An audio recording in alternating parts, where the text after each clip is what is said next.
Yeah, right, October 21st meeting to order, and we'll start off with the Pledge of Allegiance.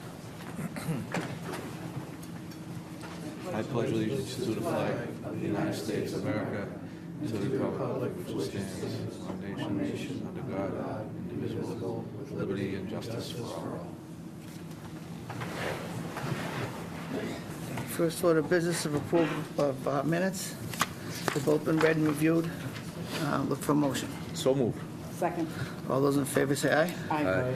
Opposed? And that's unanimous. First one is NACC 16057 Jetwood Street.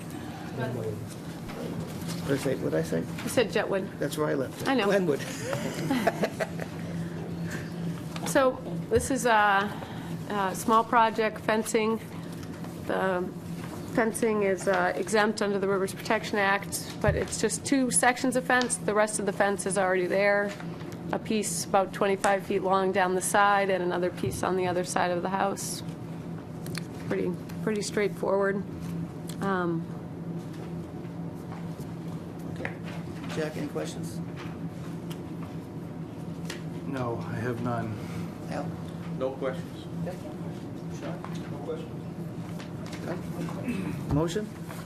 I move that we accept NACC number 16057 Glenwood Street as a subsection H of the bylaw and approve it and allow it to go forward with the following conditions. Jen, what kind of conditions, if any? Pre and post, Heidi recommends. Pre and post inspection. Second. All those in favor say aye. Aye. Opposed? And that's unanimous. All right, that's that one.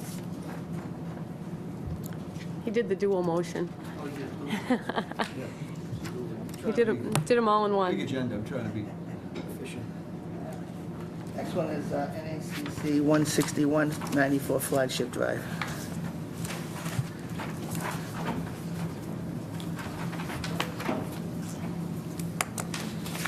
Oops, just wanted to make sure. So we already had an RDA on this particular project to remove pavement at the rear of the site in the 25-foot no disturb zone and revegetate. This is work at the front of the site, which initially I don't think anyone realized to flag the wetland across the street. The site's actually lower than the street, but it is within the 100-foot buffer zone. Another section of pavement that they wish to return to vegetation. A little 12-foot extension of the curbing on the end. They're going to alter the entrance. And some work within pavement to move a catch basin. Does that about sum it up? That sums it up. Oh, they're going to plant 4 maple trees out front, too, so. Jack?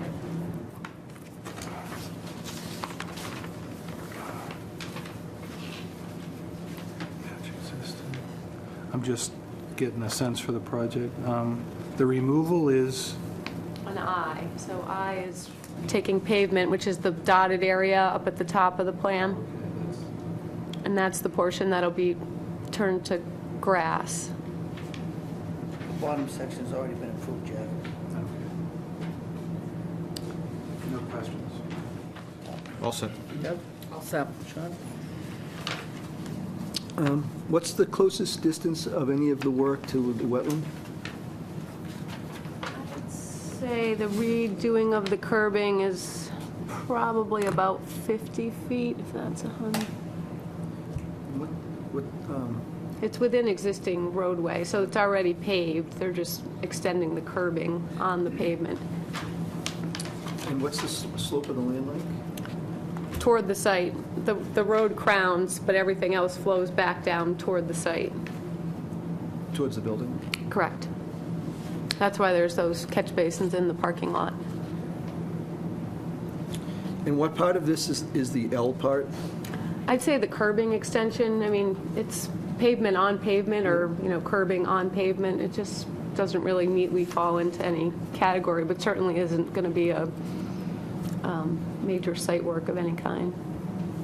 And is it, it's installing a drain and manhole, so that's in the... The drain manhole's already there, correct? Yes, we're actually installing a new structure because the Drainage runs under the existing building, so we're installing a new structure to redirect it and get it out from under the building. But that structure's out of the 100-foot buffer zone. You can see the proposed catch basin is beyond 100 feet. Right. Thanks. Do I have any questions? Doug? No question. Motion? I move that we accept NACC 161 as a subsection L of our bylaw, or small project regulation. Second. All those in favor say aye. Aye. Opposed? And that's unanimous. And on this one, Jen, what conditions do you want to have? Just pre and post. Actually, I don't even know. Approve. I'd say just post, because they're not using any erosion control, so there's nothing for me to inspect on the front end. It would just be letting us know when they were done, so we could make sure it all came out well. So, move that we approve it with that condition. Second. All those in favor say aye. Aye. Opposed? And that's unanimous. All set. Thank you. Next one is NACC 162, 120 Willow Street.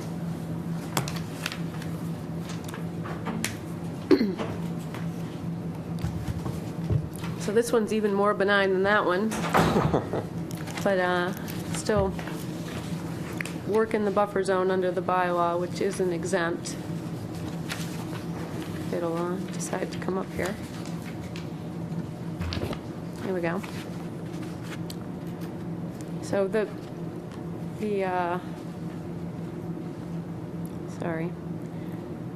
ring hatch line is the 100-foot buffer zone, and you can see they need to trench. They're trenching from the street, not in the 100-foot buffer zone, up along the front of those parking spaces into the building. So a tiny bit of the conduit is in the buffer zone.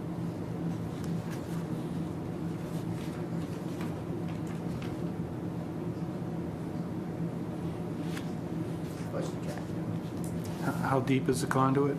24-inch 24. deep by 12-inch wide, and a 3-inch PVC conduit. And the only reason we're even near there is because they don't want us to cut their brand-new asphalt parking lot. So that's why we're in the grass. This looks like a better alternative. They just paved it. Yeah. No more questions. All set. Sean? No questions? Doug? Motion? Any inspections on this one, Jen? Just post. Just post. I move that we approve NACC 162, 120 Willow Street as subsection L under our bylaw and approve it with the only condition of post-construction inspection. All those in favor say aye. Aye. Opposed? And that's unanimous. Thank you. Thank you. Thanks, Jen. Have a good one. Next one is an RDA for 92 Andover Street.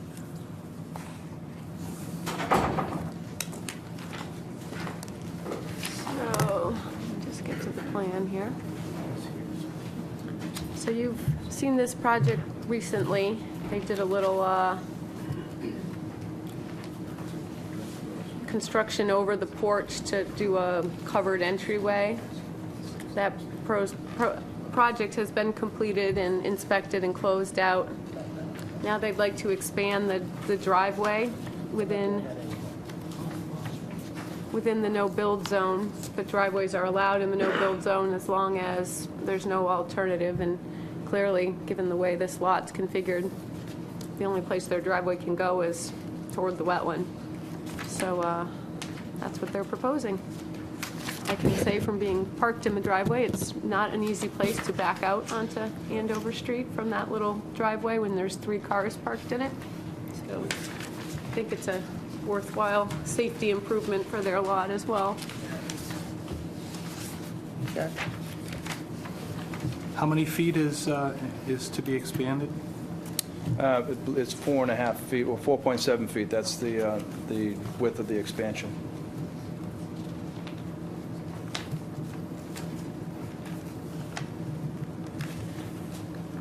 I have no other questions.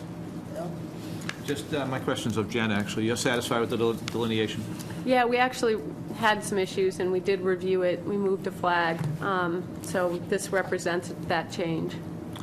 Also, Mr. Chairman. I only have one question. just because I do this for a living. Is there any reason why you wouldn't expand it all the way out to the street, the double width or the expansion? We don't think it's necessary to do that, and we like the way it is. There's a stone wall, as you can see, just at the very end of it, and we just like to keep it, narrow entrance to the driveway. And if you did expand it the whole width, you would have probably had to do a curb cut. I don't know, I didn't look at it that closely.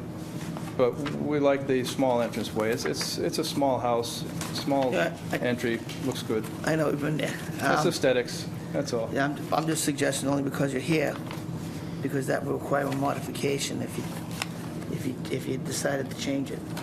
So, Yeah. okay, no questions. Deb? Sean? Motion? So negative number 3 with pre and post. So moved. All those in favor say aye. Aye.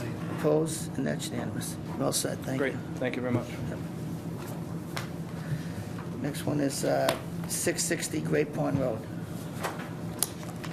Oh, actually, do you want the green cards for the mail, proof of mailing? Sorry, I almost forgot. You can give them to Donna.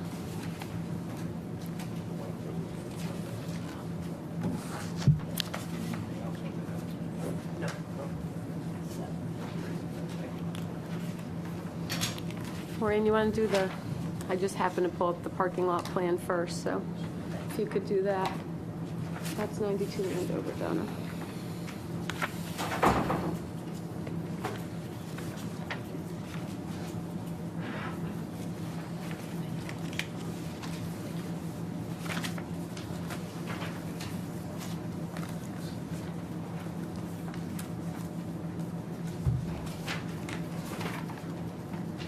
So this is a twofold project. The first part is the public access parking that the town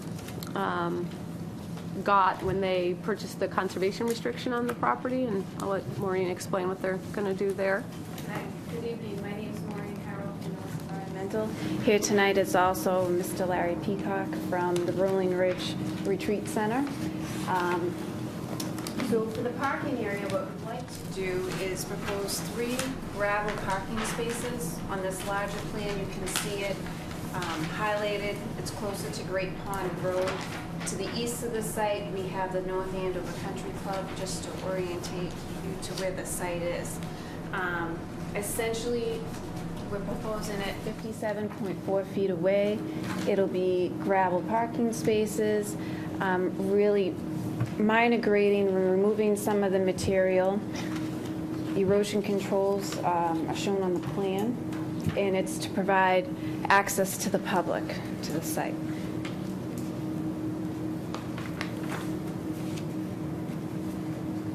And there's another phase, I can continue on with that if you'd like, to the project, or we can, yeah. Do you want to ask questions about this part, or you want to do the whole thing?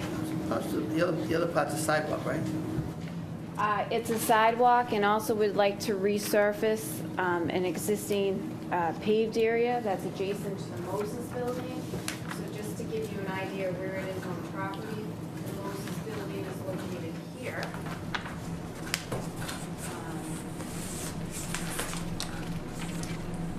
Right now, this is all existing impervious area. It's in fairly poor shape. We'd like to resurface that.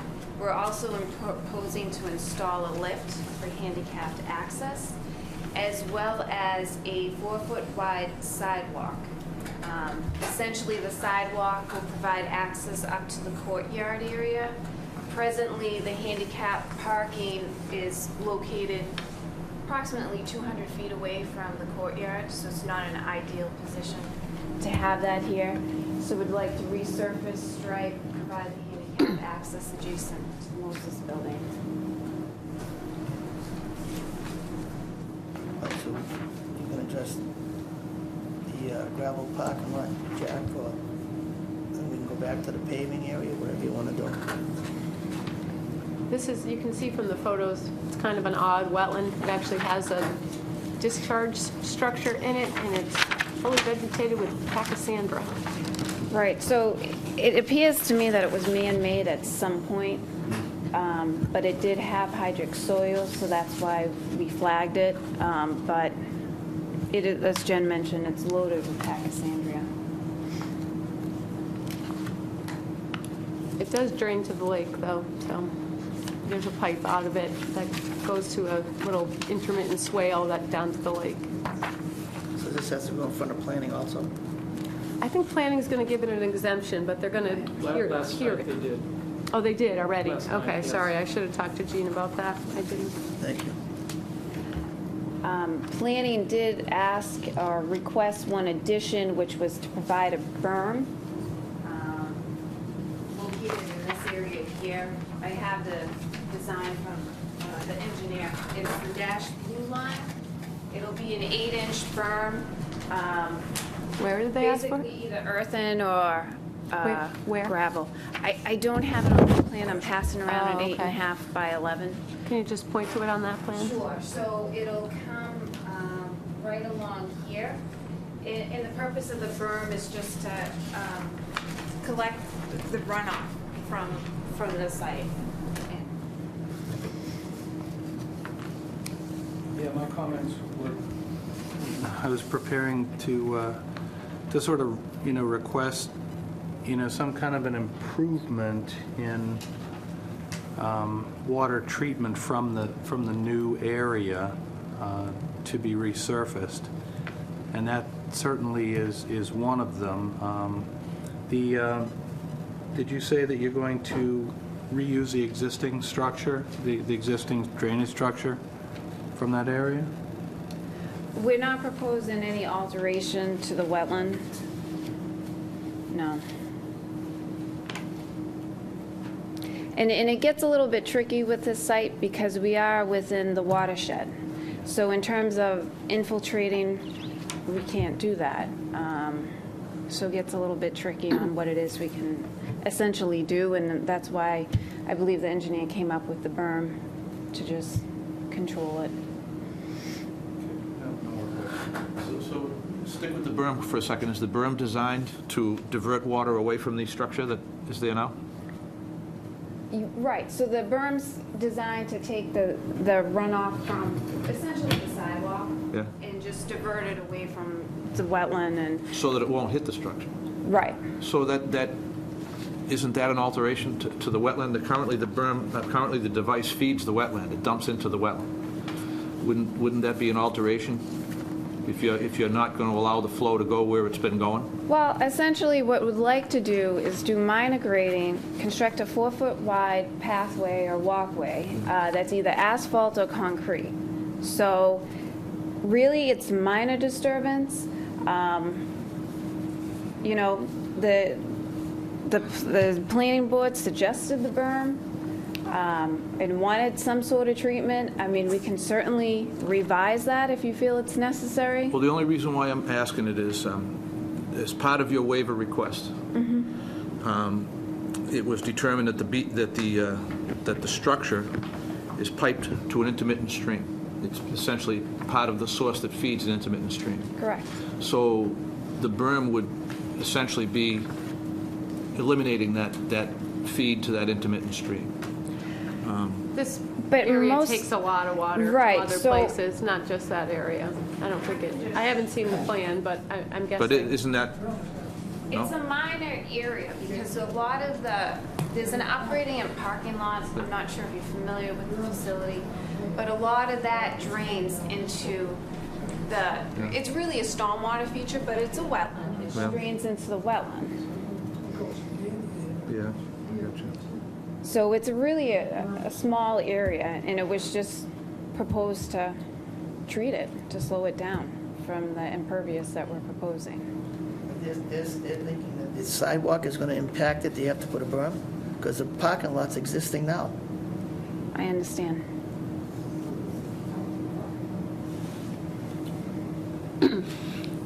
Okay. I'm Come fine. back- come back to me on this. Yeah, I gotta- Me too.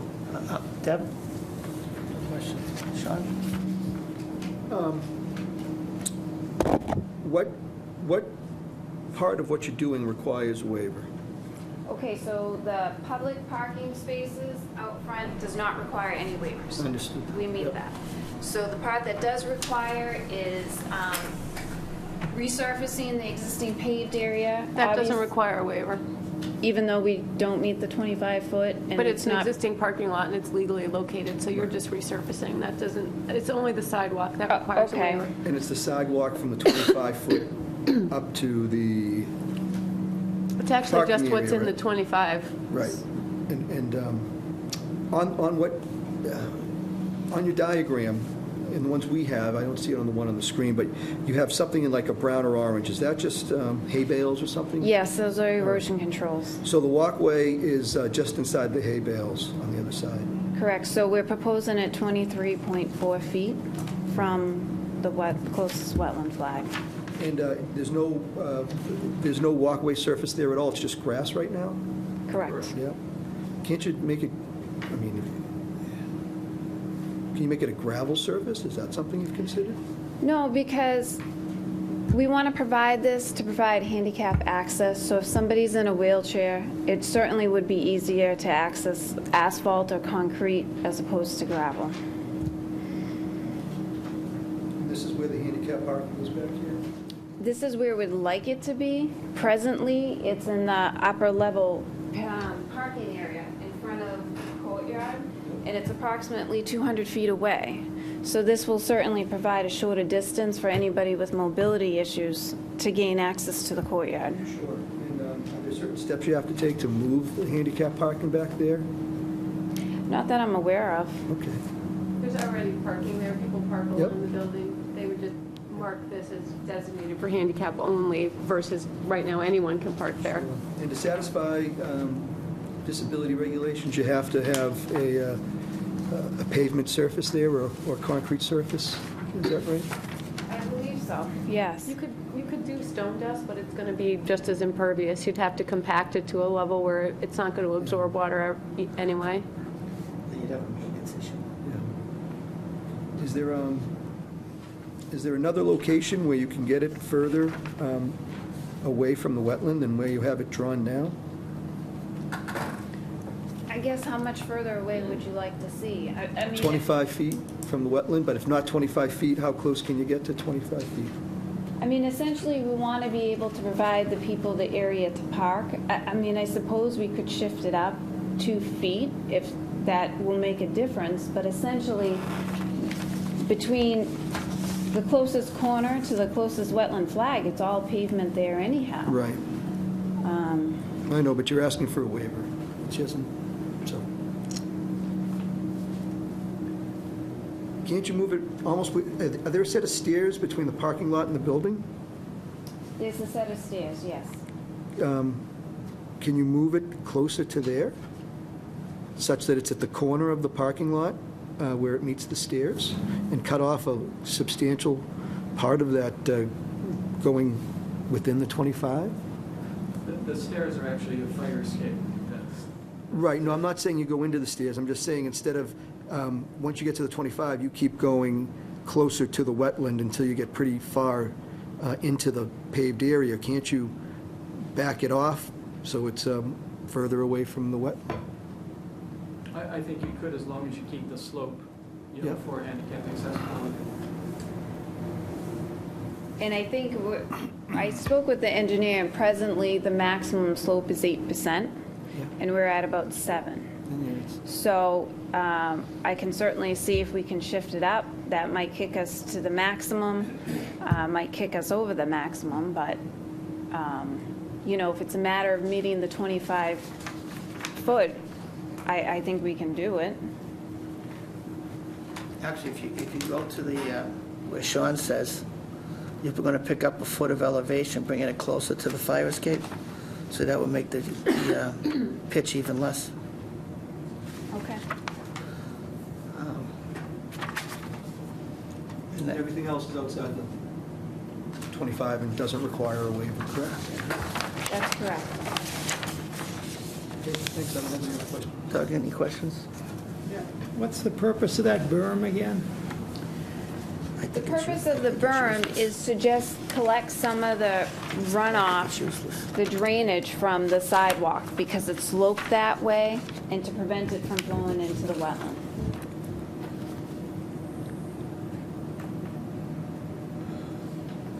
And that's why we're That's where it's thinking, going now. I understand. I wasn't at the meeting last night. This is, Why interrupt the way things are going? and it's all stabilized there. Because where's the water gonna go? It's just gonna sit there, You're absolutely right. puddle. You're absolutely right. That's exactly what's gonna happen. I don't think you want that. Yeah, I agree.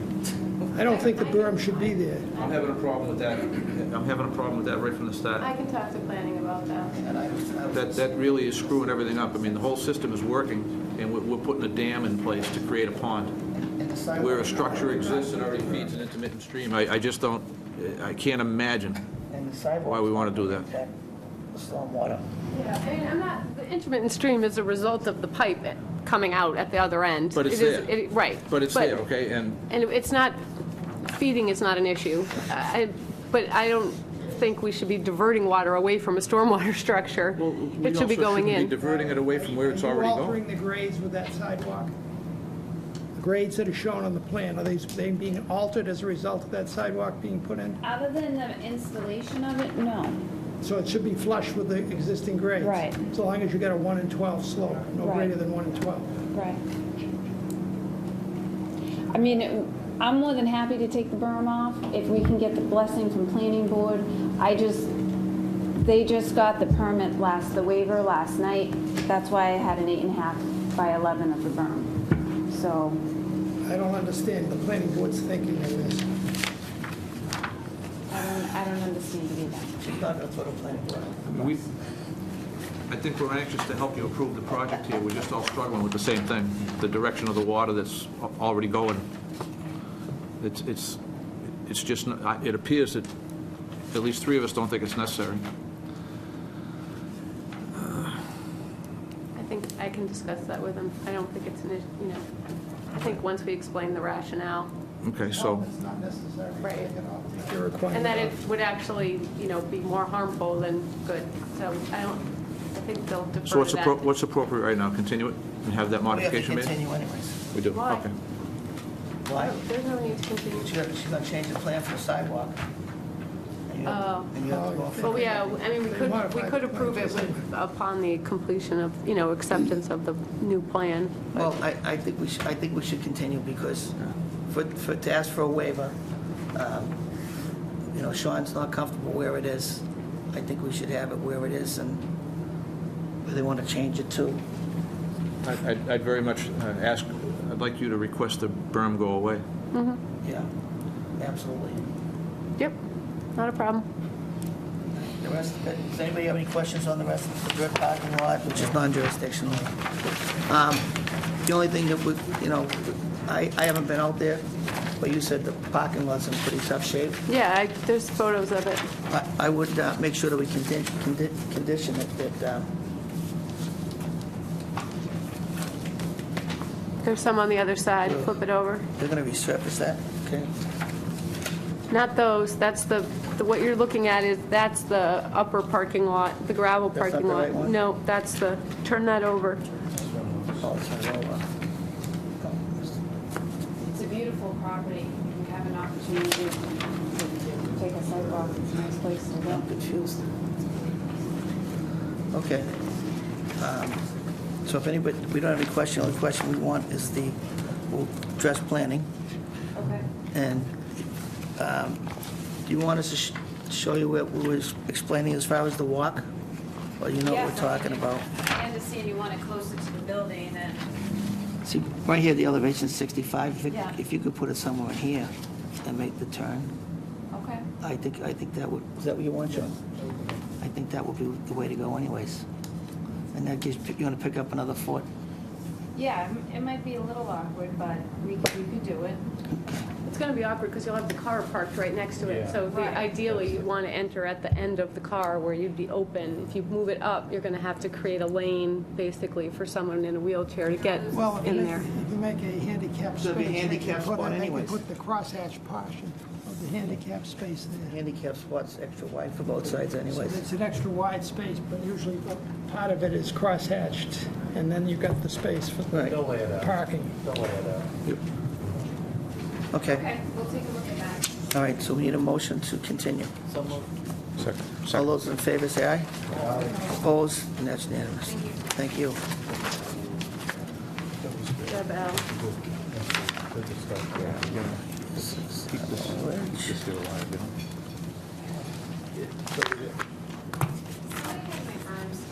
know? Yeah, we do. That's all it is. With the berm sketch. So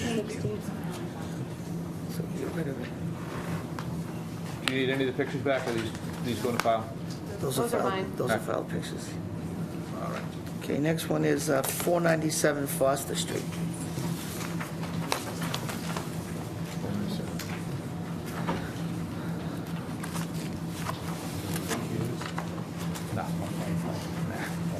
So this was opened at the last meeting. It's for a, this is the water line, right? So many things on the agenda tonight, I'm trying to keep track here. We've heard from Natural Heritage. They issued a no take on this. And I'll just let you roll with it to keep it quick. Closer. To which end? Even with my glasses, I'm blind. There's the culvert crossing. Okay, that's the critical spot. For the record, my name's Jack Sullivan. I'm owner of the Sullivan Engineering Group, and I was hired by this client. There's an existing home on this property. It was constructed in 1985. The wells failed. There's high levels of arsenic in the well water. Currently, they're not able to drink the water. They use it to bathe, but the quality's not there. And I was contacted because the owner's afraid if they go to try to sink another well, they still might have a water quality issue.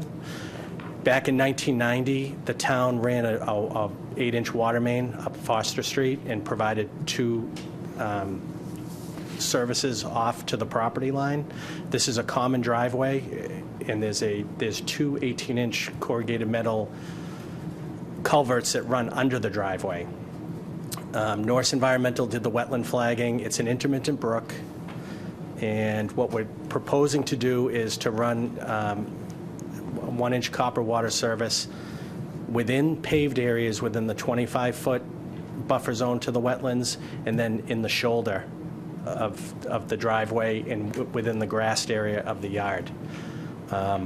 In the area at the culvert crossing, the culverts will not be impacted. Tom Sawyer of Arco Excavation, he's already been signed on to do this project. They're hoping to do it this year. We're going to have 3 feet of cover under the culverts, and I'm proposing a 6-inch PVC sleeve, 20 feet either side of the culvert. The reason for doing that is this is a common driveway, so if the abutter in the future has an issue with their well or wishes to connect to the water, we only dig under this culvert one time. That 6-inch sleeve could allow another 1-inch service to run inside of it. Where we're only going 3 feet below the culvert, there'll be pipe insulation in that area to prevent any type of freezing that might take place. All other areas of the water service will have 5 feet of cover. No trees are to be cut as part of this, and I know my client did speak to the abutter. One thing we'll try to do is where this is a common driveway, we're going to try to maintain access for the abutter at all times. What's a little bit interesting, if you pan up to Foster Street, Jennifer, you can see where the town provided the 2 water stubs for this project. They're on this side of the driveway, so I'm proposing coming down the shoulder on this side and then crossing over and then going over. So at some point, I have to cross the driveway. There's no way around it. I could cross higher up towards Foster Street if need be. I don't really know why the town picked to put the 2 services right next to each other like that, but that's where they are. So I do have to make one crossing in the driveway, and my client will finish pave that crossing. So any disturbance to the pavement area will be finished paved. As Jennifer said, we just got confirmation from National Heritage today that they feel this is exempt. We don't need to do a full filing with them. Jack? So could you describe the excavation around the stream when this sleeve and pipe are installed? Yep. So I did talk to Tom Sawyer to see if we could directional drill for this type of project, because I don't want to impact the culverts at all. He thought it would get way too expensive, but what the idea would be is in the area around the culvert crossings, it will be within the pavement.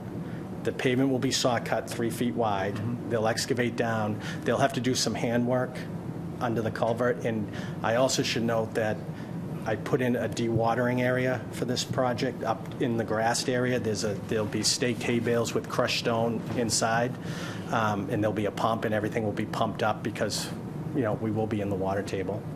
But the idea would be to do a 3-foot wide trench, about 5 feet deep. They'd have to do some handwork under the culvert to get under it, and then they'll have the 6-inch PVC sleeve and a 1-inch service inside of that sleeve. So does that mean that they dam up the brook for the amount of time and then pump to the dewatering area? Exactly. So if you look at my detail, I have proposed compost filter sock on both sides of the culvert. So while they're doing the work in there, there'll be a filter sock on each side, on the up gradient side and the down gradient side. Okay. And it looks like your dewatering area is just outside the 25-foot no disturb zone? Up in the lawn area. I can't see it gradient. from here, but that's my recollection. Okay. Yeah. How long will it take to do that work in the brook area? I didn't get an estimate from Tom on that.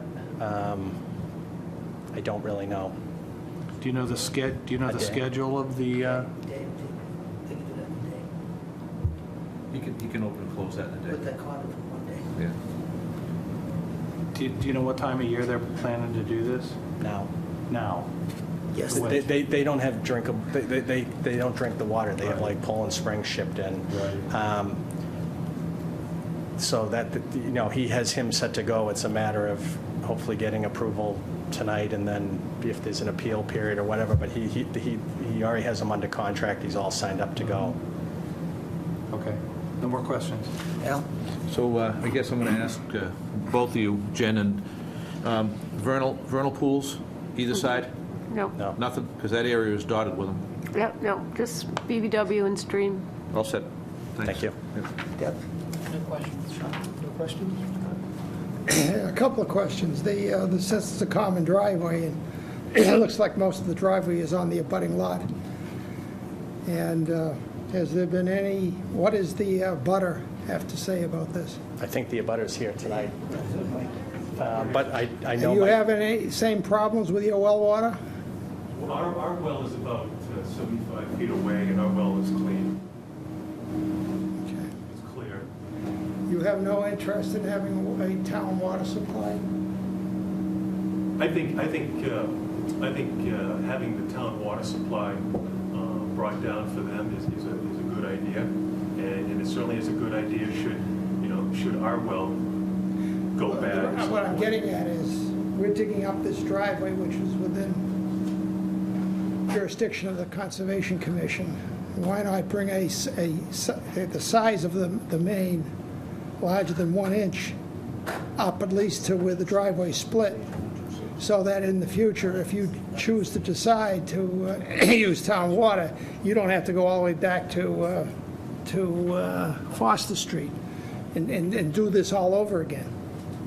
That was part of the reason I'm putting the pipe sleeve in. I understand what you said about the pipe sleeve. Yeah. But I would think at this time, we put a trench in from Foster Street up. We put one trench in, rather than have to come back and It would be up to the other homeowner. If we opened up the trench and they wanted to, there'd be separate services, they could lay their own service in, put it in dry up past the crossing, and then. But have one pipe go up the driveway. A larger diameter pipe go up the driveway. But Doug, what happened is the town provided 2 1-inch stubs off to the property. It's not 1 2-inch stub. It's 2 separate 1-inch stubs. Well, they could still come off the 2 and into a larger pipe. But then they'd be sharing ultimately that would be a shared. As far as the use of the water, that's going to be metered on each house. Right. So that doesn't matter. It's just that, we dig up the driveway within the jurisdiction of the commission once rather than potentially twice. Well, the other alternative is put the PVC pipe all the way. Pardon? Put the PVC pipe all the way. Well, if I could ask a question, he mentioned in his presentation that the 1-inch copper line that he's installing is only going to have 3 feet of cover over the culvert, over the brook area. If he's going to be putting in a carrier pipe, I assume for the potential for my future service, then what protection does that pipe have if it's only going to have 3 feet of cover? That service would have the same issue that they're dealing with right now. So basically, would make that carrier pipe unusable unless it's somehow insulated as well. He said it would be insulated. It would be insulated. It would be, okay. Yep. I've done it on sewer projects and water projects. They can wrap the 6-inch or lay a foam board over it. Tom Sawyer was the one who recommended 3 feet underneath the culvert. Yeah, what that All culvert other spots will be do is 5. prevent you from digging up again under the culvert. Right. So you slip a second pipeline through it. My point is just, put that pipe in once so we don't have to dig up the driveway again and all that stuff. So you get, it makes sense, you know. The thing is, that you'd have to come up with certainly you'd have to be willing to share in the cost to a degree, at least to a larger pipe, the difference in pipe size as a minimum. Well, I mean, you know, we've lived in our house for almost 15 years now. Mhm. We've used the same well. The well's been there, and the well has been clean. It's fine. I Okay, no, that's probably, as long as, So at this time, there's really no need for me to incur that additional expense. I just have one thing to add to Doug's saying. If at some point your well fails, you'd have to go through the permitting process, the re-engineering process to get a line to your house. But what I would suggest to you, you do what you want, is maybe speak to the contractor and find out what the cost is for the second line, because by the time you get done with the engineering and the permitting, and then you have to do the installation anyways, you might end up saving some money on hindsight to do it now with the contractor there and do it at one shot. Just to throw it out there. Well, we need to know what the timetable is, because we are concerned with, if we do consider that, again, it's an expense that we would need to plan for. Right now, we're just looking at this, you know, we've probably known about this for about 2 or 3 weeks now. So this is something new to us. And I'll be honest with you, I still have concerns with how they plan to excavate beneath the existing culvert.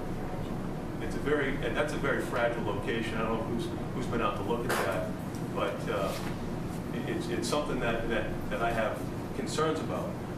I didn't see any details in the drawings or any kind of caveats or clarifications on the drawings that would direct the contractor how to install it or how to protect those existing pipes from being dislodged. What I'm worried about is when the work is done and he goes away and we have flows like we had back in 2006, with that, although right now you wouldn't think it was a stream, that the water was backed all the way up in there, just because of the nature. It was a very heavy flow that year. So I'm worried about what's the contractor going to do to protect those pipes? Talks about excavating beneath it. To me, I just hear it as he's undermining the pipes to put his pipe in, and then he's gone. He's done.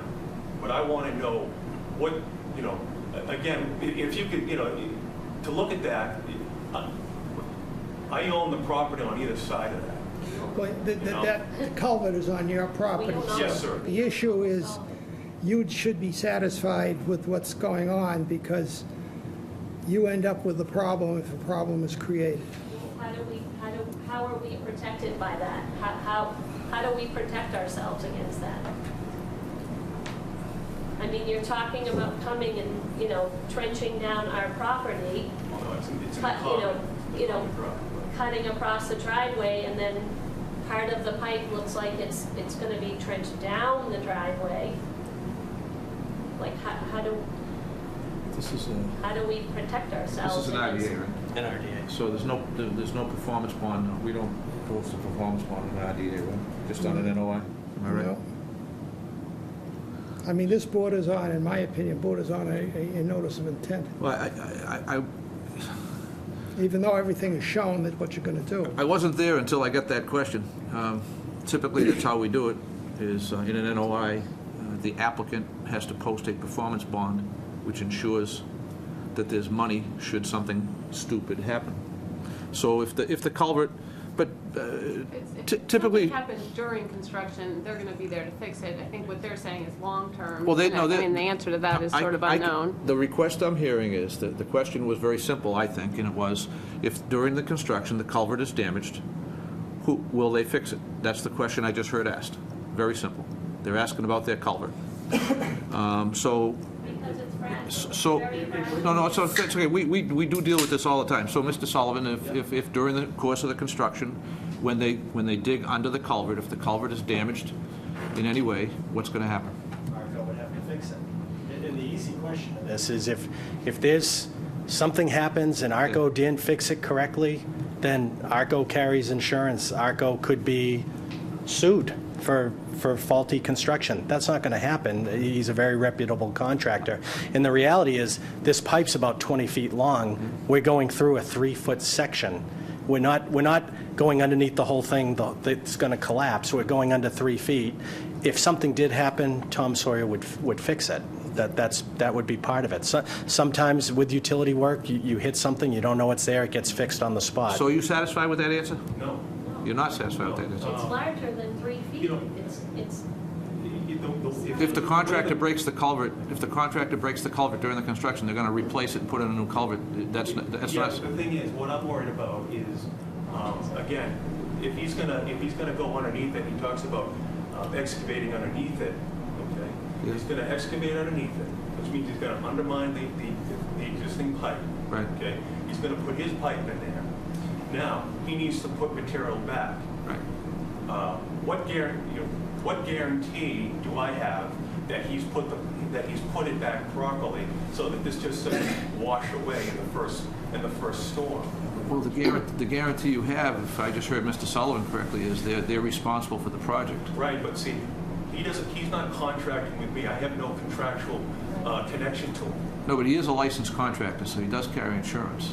The problem is, I understand what you're trying to say, is it's like Mr. Manzi said with the bond issue, that's fine. The problem is once it's completed, they come for their bond release, their COC, and it's the same thing. Once the project is completed, he's going to come back for his COC and his bond will be released. So we can't predict long-term, but if something happens in the course of construction, his liability, I'm a contractor, so his liability would cover any damage. But post, like a year from now, that would be something that would end up being a suit, because he can't predict the future, I can't predict the future. Now, do you intend to repave the driveway afterwards? Not the entire, where we trench, yes. Just your trench, so you're going to have a trench line that's paved over, that depending on how good they do it, driveway thickness is usually rather thin, and they're not as constructed like a roadway or a street is, and you could have a less quality driveway as after everything is done. The only other thing I can add is the DPW, when the water service goes in, they're out on site inspecting the installation. So someone from the town will be out on site overseeing what ARCO does. Yeah, but they're not going to be overseeing the patch that goes down the driveway. No, No, they're not concerned. The town is not concerned about that, no. Jack, was there any permission required to do this when this is a common driveway between two homeowners? I'm not an attorney, but reading the agreement, it's a common driveway access and utility easement. Now, I did tell my client you should speak to your neighbors, because there could be temporary delay. If you need to get in the driveway and there's a big backhoe or excavator in the driveway, Tom Sawyer's a nice guy. We can try to work and make arrangements for everyone to get in and out, but there could be little delays. It's a construction project. But it appears that they have the right to use this. It's common for both access and utility. You know, practically speaking, I can't speak to the driveway. Obviously, that's the property of the two homeowners, but this commission absolutely has an interest in the culvert, because the culvert is the connection between the two wetland systems that were interrupted in construction when that driveway was built in the first place. So we have a vested interest in that culvert continuing to perform. So I know it's probably not a lot of comfort to hear it, but I mean, we would be just as anxious to make sure that there's no malfunction in the culvert as you would be. As to the cut of your driveway and the aesthetics of the patch going forward, really that's out of our hands. The culvert, the flow of the brook, the wetland resource areas, those are our responsibilities. So speaking only to the culvert, we would take action just as quickly as you would if it were in a state of malfunction. We would act. Does somebody come out and, from your group, come out and That young lady look right at there, it while yeah. it's going on, or does it get done like in one day and somebody can't view like what they're Well, doing? DPW is going to view the water line. We're not going to So, inspect that, but we we're going to, know that DPW is concerned only with the water line. Right. You know, I'm not casting aspersions, but it's not likely they're going to be worried about the culvert as we would be. But you could go out. well, I mean, we without do adding inspections work to all your the time. calendar. I'm not- No, I mean, we inspect this kind of thing all the time, but there's, you know, ARCO does work for the town, as we all know. So, I mean, the think town what- respects them. We've had multiple water lines put in by ARCO, sewer lines, all kinds of, Jen, I have confidence in ARCO. I Right. know the company. I'm not questioning that. But they're looking for some comfort here. well, trust me, the comfort comes in that ARCO's doing it, not that I come and look at it. Let me tell you that right now. Well, I think it's all part of the same thing. Right, I mean, I'm concerned with erosion control and that the work is independent clean inspection and is that, but I have no ability or skill to inspect the culvert and say, you know, things are going well or not going well, other than, you know. I think you underestimate your skills. You're a Oh, wetland okay. scientist. You know exactly how to look at a culvert. Yeah, culverts, I'm not You an know exactly- engineer, I'm not you an know exactly how to engineer. look at it. That's wetland science 101. Okay, I mean, if I'll be happy to go. If done properly, I don't think there should be a problem putting a sleeve underneath the culvert. I mean, I don't see a problem with it done properly. You know, the only issue you got, since this is two different properties, if there is an issue in the future, you being the property owner of the land in which the culvert is going, you know, if there ever is an issue and the Conservation Commission has to go after somebody, it's going to go after you as well as the other party, because you're the owner of the land. You know, who I would think, I think The driveway's owned in common, so they're both Yeah. responsible. No, they don't own it in common. Roughly right. It is a common driveway, it's owned by both of us, however, like you say, that wetlands is in our property. So if anything were to happen, I don't think, That's my I don't think concern. you own the driveway in common. The other party has a right to the use of it. Yeah. It's not common land. You own the land, the other party has the right to the use of it. So they have an easement over it for the use. that will get into legal. Yeah, I think we have a But long that gets into long legal, agenda. and an attorney is being quiet. if I could ask one other question. Purposely. I think, if you could zoom out a little bit, there's one area that I do have with regards to the abandoning of the existing well. I didn't see anything with regards to the specifications as to how the contractor would abandon it. My sole concern is that I believe we probably share the same aquifer, okay? And what I'm concerned with is if they're just gonna walk away and leave it open, I'm worried about surface contamination getting down into the ground, into the aquifer and affecting my drinking water. What is the engineer proposing to do to seal the well? I don't have any plans to seal the well. There's a cap on that well, it's above ground, it'll still remain there, but the water connection will be cut off, it will not draw water anymore, but it's going to be abandoned in place, so. Understood, but that just says abandoned. To be abandoned in place. It doesn't say in place. They could come out there and tear the well out. They wouldn't do that. Why not? It's 300 or 400 feet deep. Why not? They're going to abandon it in place. That's my answer. They're going to abandon it in place. The Board of Health is responsible for the abandonment process. If you want to, I'd like to know what the abandonment process is. then you should talk to them. I know there is a process, because Sue Sawyer asked me about What he's it. saying is, he's not proposing to do anything. He's not proposing to follow the Board of Health's recommendations for the abandonment. I'm not saying that. I'm not I saying don't know what they are. That isn't our, The contractor will follow whatever rules are in place for abandonment, they'll they follow. could if they wanted to. They could use it for irrigation if they wanted to. If they wanted to, they could suppose. keep it and use it for irrigation. I'm just I'd much rather see them use it. At least I know they're using it. It's I not mean, just... it's possible they could, but is the owner here, or you're just representing them? Well, I don't think you have plans to use it, Martin, that's right? not, I mean, you should have some more discussion with your neighbor. Yeah, that's... Well, like I said, this was just, the only reason I even learned about this is because I was out there mowing the lawn along the driveway, and I saw a surveyor's ruler. So I went up and handed it off to the owner. And I said, I think your surveyor dropped this. And that's when they told me about it.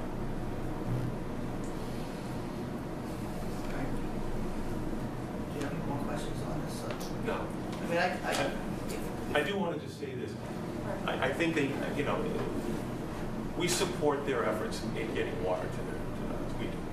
But we have to worry about our own needs. But I can speak first. I mean, Arco Construction is probably one of, I've been in business for 40 years. He's probably one of the better reputable contractors that I know. I've had dealings with him before. If you feel comfortable when he does the site, the culvert project, I mean, I'll have no problem going out there to watch him do it too, if that helps.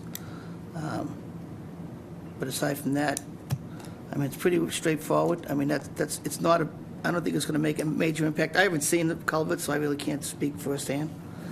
But if Mr. Sullivan and Mr. Arcos, and Mr. Sawyer thinks they can do it without too much impact, I would believe them. Right?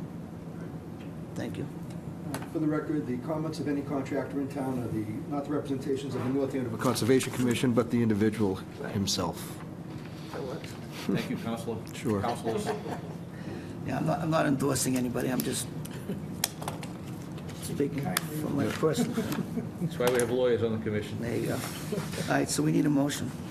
Well, do we all agree that this is an IDA? Is everybody in agreement? I'm happy to offer a motion. See where we go, I guess. How many conditions have we got to have? Well, you know, that's always the discussion with IDAs. The conditions are really just not as enforceable as an NOI would be, and there's no bonding. But, I mean, we can give it a shot. We're trying to help the people out here to get their water.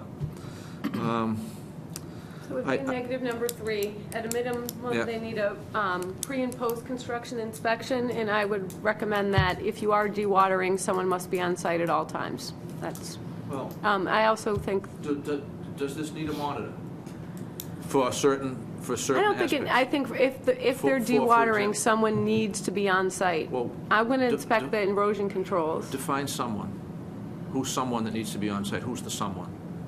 It needs to be someone, you know, either the contractor or the engineer or Well, the...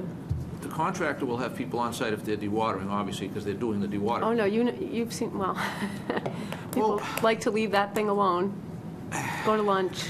You know, you're not helping me get a lot of... No, but that's what I'm saying. You're not helping me at all. need to say that someone needs to be on site if they're dewatering. All right, I'll tell you what, I'm going to offer the motion. Okay. Let me take a shot at it. Yep. All right? It can always be amended or edited.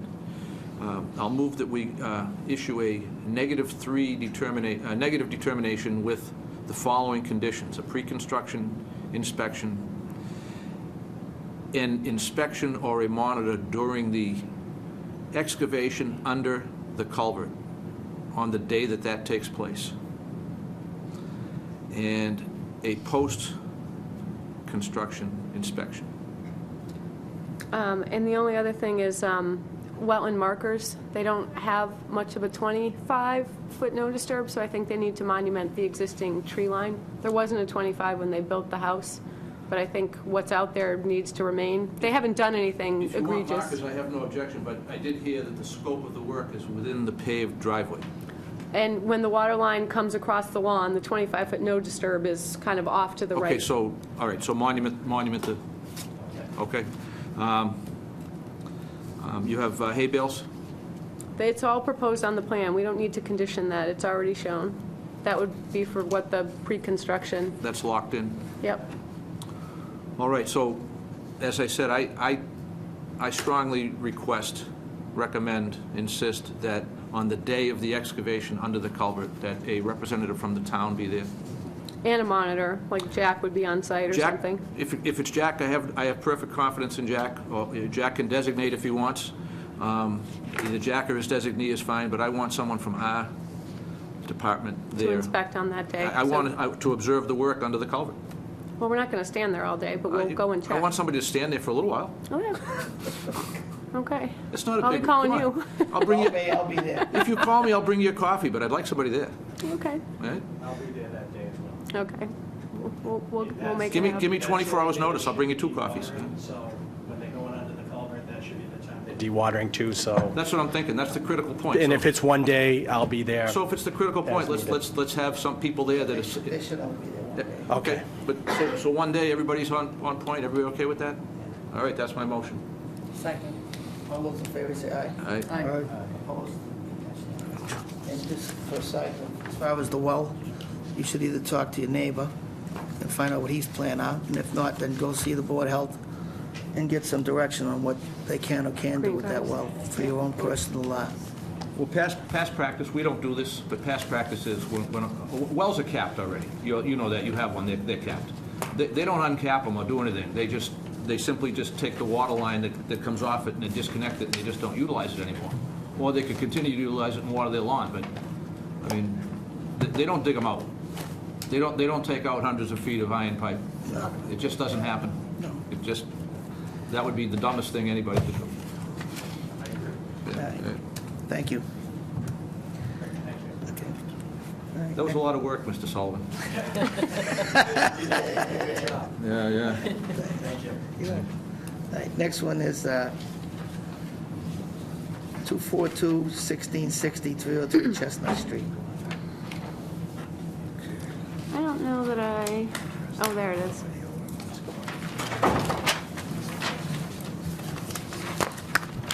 So this one's is pretty much ready to close and issue. At the last meeting, there was the plan revision included a structure and some lot lines that didn't belong on the plan, so those have since been removed. There were some wetland flag changes. You can see them in the A series down the bottom. And then post the meeting, when I was trying to draft this, I was putting the resource areas on and noticed that it had been designated a potential vernal pool by Natural Heritage. So I called Mary, and Mary went out and set some fish traps, caught some fish. Tuna. I caught tuna. You caught tuna in that pond, huh? We laughed about that this morning. The granola bar was much more effective The than the granola tuna bar was the best fish. bait? The granola bar worked the best, yes. That's good to know going forward, Yeah. what they like, huh? So there are fish out there, so both the definition of ephemeral pool and vernal pool have fish free. So it is not a vernal pool. I actually remember when this pond had goldfish in it. It was, Mr. Busby told me that, and he did tell me that he fished it There was some many big years fish ago in it. too Wow, for yeah, some, I for remember horn pout, and, yep. it. Well, before we ask the question, the commission, are any abutters here? Because it was the last time. Okay, we're good. We'll let her stay. Jack, any questions? Al? I have none. No questions. Sean? None. Doug? Motion? So issuing an order of resource area delineation confirming the resource areas as shown on the plan, dated 10/19, or I forget what it's dated. Yep, 10/19. Second. All those in favor say aye. Aye. Opposed? And that's unanimous. Thank you. Thank you. Next one is... So the next one's continuing. You Yeah. have all sorts of stuff written, but it's just continuing. Okay, yeah, I just see, I have it on the agenda. 242-1662 Zero High Street, request to continue to November 4th. Second. All those in favor say aye. Aye. Opposed, and that's unanimous. Okay. Okay, and we got NOIs. 242-1661, 95 Lions Way, request to continue to November 4th. So moved. Second. All those in favor say aye. Aye. Opposed, and that's unanimous. I think that's the only one, right? Yep. Okay, next one is 242-1663, 70 Raleigh Tavern Lane. So we got our DEP file number, so this one's ready to close and issue. Jack, any questions? Al? No questions. Deb? Sean? No. Doug? Questions? Motion? I move that we close and issue in 21 days. Second. All those in favor say aye. Aye. Opposed, and that's unanimous. Next one is 242-1664 Riverview Street Pumping Station.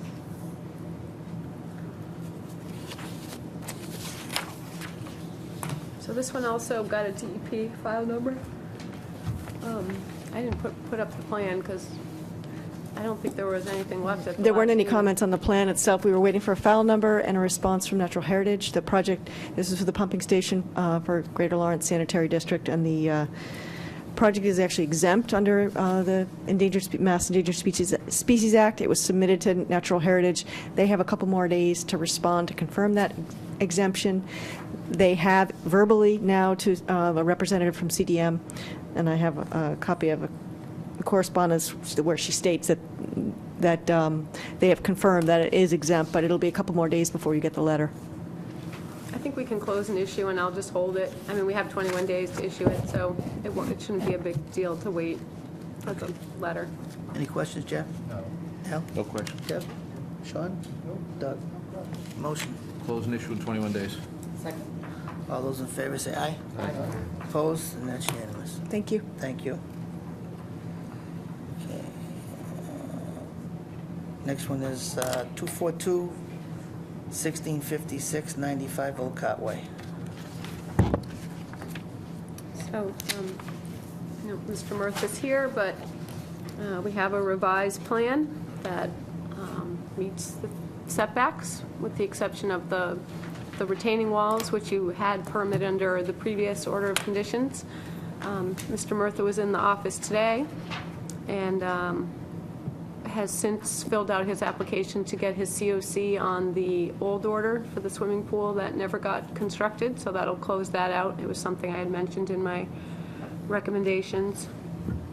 He also addressed with the building department and put the zoning setback lines on the plan and made his project conform to those as well. So I don't know if there's anything else you have to add at that point. You can see that where the stairs are basically been moved over and out of the 50 as requested. Okay. Jack, any questions? It's a busy plan.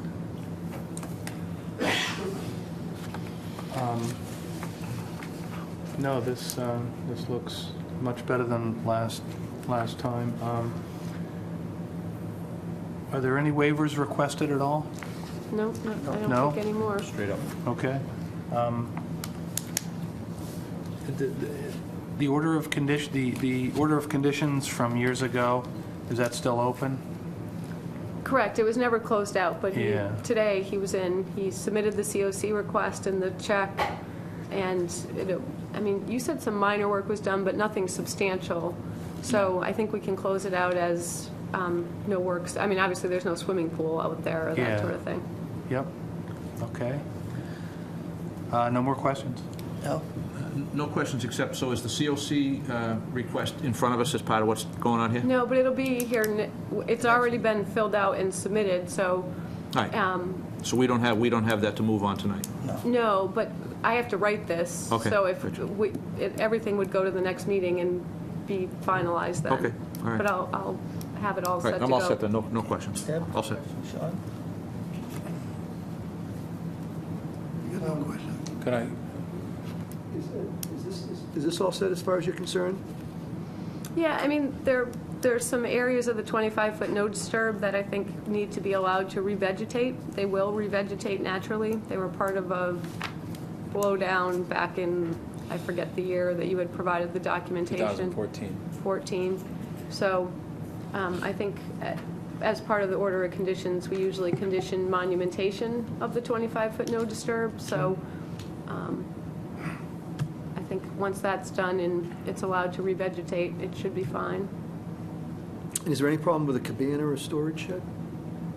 No, those were the structures that when Heidi looked at the plan, they're not in the 50, Okay. but they were too close on his last plan to that zoning setback line. So I think you had to move them a few feet to get them into that, out of that zone. Okay, so it's ready to close? I think just pending we shouldn't close until we've voted on this, release the old order, but we can do all of that at the next meeting. Okay. Can I ask the commission one thing? I had provided a photograph of the type of fill that was removed to put the footings in for where the construction was started. And the existing, what has already been done in order to move all of that, because I asked in this plan, the engineers and design people if they can utilize what's been already constructed and be able to move that. I would prefer that than starting completely from scratch. But in order to do that, the land coming this way, coming towards us from the back of the house has to be excavated before that can be moved. So I only ask that it be allowed to remain until the land is excavated so that and leveled to the specification so that it can be moved. The fill is in the 50-foot no-build zone, not in the, you're talking above the wall. Right where the deck is constructed now is where that fill is that what you're saying? This fill was removed to put the footings in. I'm just asking, I'll do what you want, but I think it's, in order to dig those out, we're actually creating more disturbance than, I mean, concrete footings are no different really than all those huge rocks. So to put those back in as opposed, I just don't see the point. Or So you're saying leave the footings? No, it means excavate them and leave them in place like rocks.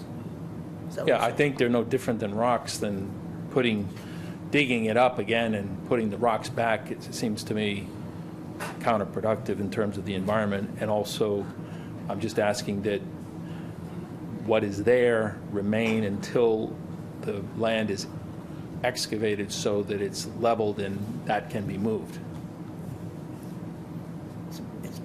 Well, by looking at the picture, it's hard to tell. Would you have to do a pre-construction out there? What are we doing out there?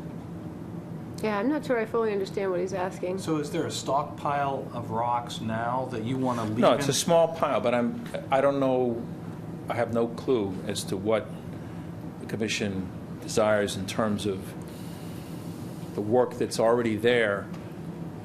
I'm proposing to leave the footings in place and cover them with crushed stone, then digging them out and putting these rocks back in their place. Are you talking about the footings for the... For the deck that's already constructed? Yeah. Right. And the And I'm outdoor asking that the jacuzzi. deck that's already constructed just temporarily stay until the other Right. area is Yeah. excavated and That's flattened fine. so that it can be moved. Right. Do you That's have fine. pictures of those, of the footings you want to leave in place? Do you have pictures of those? No, the deck's on it right now, Yeah. because the deck's already there. But they're basically at ground level. Sonotube or? Yeah, they're at ground level. Sonotubes? He doesn't know. Doug, any That questions? sounds sensible. Yeah. Okay. All right.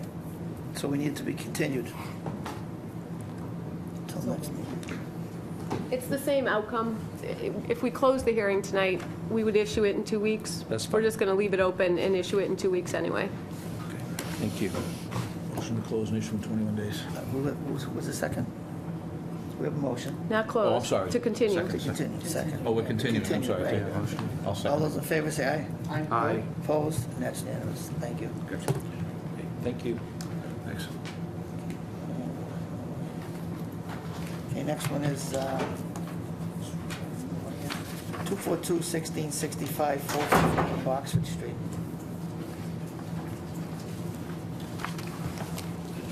All right, so we had the water line that maybe should have been an NOI, and now we have a septic system that maybe should have been an REA. That's exactly what's going through my head. This is just for replacement of the tank and the line, but since it was in priority habitat, Ben filed an abbreviated notice of intent, but the work is pretty much limited to replacing us, the work in jurisdiction is pretty much limited to replacing the tank and line, which we'll see momentarily. The only other issue with this project, and Ben's aware, and I think the owner's aware, is there's a shed in the 25-foot no disturb zone, and we all know that will need to move. Check.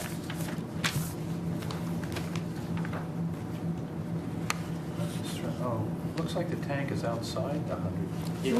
The only work in the 100-foot buffer zone is a new dry well.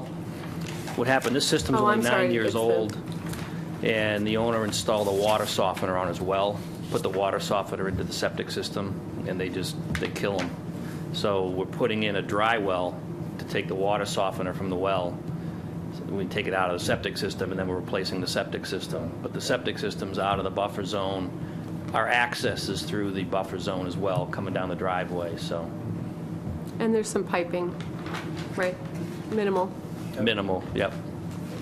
Yep. I did speak to the owner about the shed. He knows he's going to get a condition that he's got to move it outside the 50, so I told him that on the phone the first time he called me. No questions other than that. Yeah. So based on your comments, we're not going to have a battle over the shed? Nope. Okay. He's moving, he's going to take it with him, I think, so. Good enough. That's all I need to Take hear. it with him. Yeah. It's not so big that he can't put it on a trailer and take it. He says he spent too much money on it, just tear it down. All right, I'm all set. Okay. Jeff? Sean? Jen, do you think there should be any markers up there? Or is it just where there are new owners coming in? Yeah, it most likely makes sense on the A series. The B series, you can't even get down there. I suppose you could throw it over the edge. I mean, markers along the existing tree line are probably fine. Yeah, I don't think that's a problem. I had asked Jen ahead of time, too, if we could possibly get an order issued at this meeting, where it is a simple project. I don't know if she had time. I did. but I actually sent your appreciate dad an email saying I might not be able to do it, but he said, All right. what are you talking about? So anyway, I got it written. So it is ready to close an issue if you're so inclined. All set with questions? Motion? What are you looking for? Close? Close Yeah. an issue. So moved. Second. All those in favor say aye. Aye. Opposed? Okay, thank you. Thank you. All right, next one is 242, no number yet, 700 Middleton Street.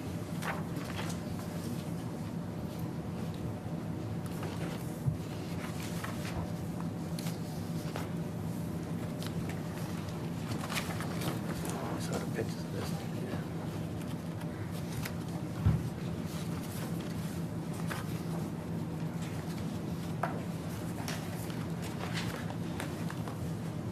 So this is a septic system replacement, and this is in the buffer zone. All of it is in outside of the 50, but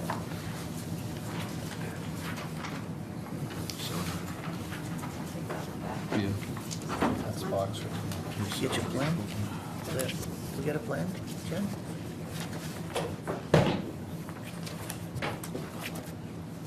Yeah, there it is. Plan. Want a plan? So the plan I don't think is so. on the screen there. I did review the delineation. It was fine, no flags moved.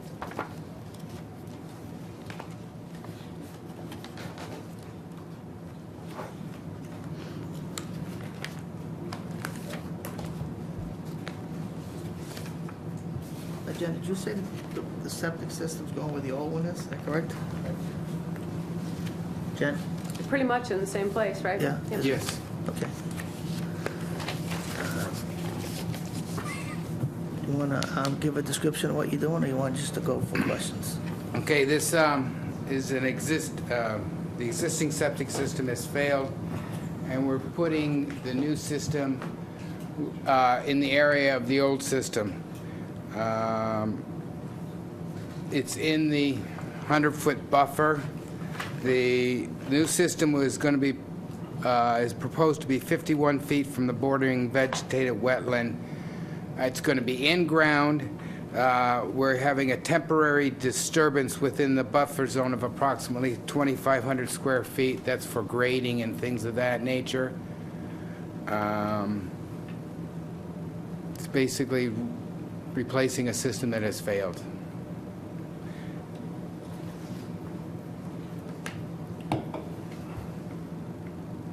Jack? Yeah, yeah, setbacks look fine. How are you going to keep the leach field at the same location as the failed system? We're going to remove the old system, take it all out. All the sand, all that stuff? Everything out. Wow. New old tank, piping, put in a new tank, new leach field. It's the only, we're very limited of where we can put the system in that thing. Yeah. Distance to the well. We went to the Board of Health for approval. They had a lot of revisions and corrections that we had to do. We're going to the board next week for final approval. They are now happy with the plan. This is basically the only spot we can actually put the system in there and to repair a system that has failed. Got your test pits right there, so, no, I'm all set, no questions. No other questions? I'm all set. I have two questions. One of them is in relevance. Where's the road? Excuse me? Where is Middleton Road in? Top of the plan. Top of the plan. Okay. There's the driveway. All right. So, Driveway system. all right. So This is the backyard, basically. okay. I'm just trying to see construction access It's around the side of the house. and On the wetland side, correct? That's pretty much the only way they can that's the only go. way. So they're going to be using the 25 as the right of way. They'll, and they can, I can't because this plan does nothing. I know, the plan is difficult, but the no disturbance zone is the hatched, no, sorry, is, It shows the 50. no, the 25 is there. See, there's a plan note. See that up here it says 25-foot no disturbance zone. It points to that, the line. So They're going to have to be in the 25 to access. they're going to be in the 25. Okay. So the next question is stockpile of material and removal of material. There's no place to designate it on the plan. So it's going to be dig and haul. Exactly. I'll make a condition that they can't stockpile There's on no site. way. The plan probably should show erosion control too. Oh, it does. We do have Upgradient, straw wattles. upgradient of the construction access. We do Oh, have- continue it around to the driveway? Down gradient of the Okay. construction access. It should come around to the driveway. So Yeah. Because that's going to be quite a mess after a while.